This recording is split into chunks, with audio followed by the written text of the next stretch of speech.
Sebelumnya, Saudara Presiden Prabowo Subianto bertemu pebalap MotoGP sekaligus juara dunia MotoGP 2025 Marquez di Istana Merdeka, Jakarta, Selasa sore. Marquez mengaku senang bisa kembali ke Indonesia usai jadi juara dunia. Fine, nice to meet you. Thank you. Nice to meet you. You're from Spain. Spain. Yes. Hola, señor. Hola.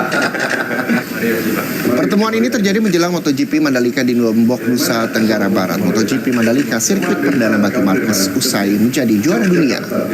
Marquez menyebut Mandalika adalah sirkuit terbaik. Ia mengaku akan menikmati balapan di sana.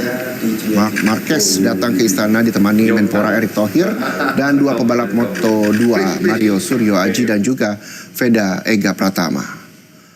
Marquez mengikuti MotoGP Mandalika 2025 pada 3 hingga 5 Oktober 2025 mendatang.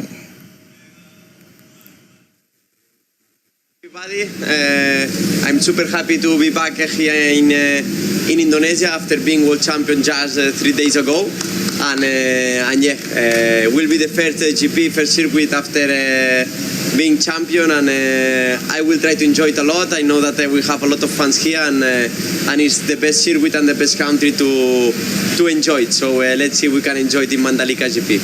Thank you very much. Thank you.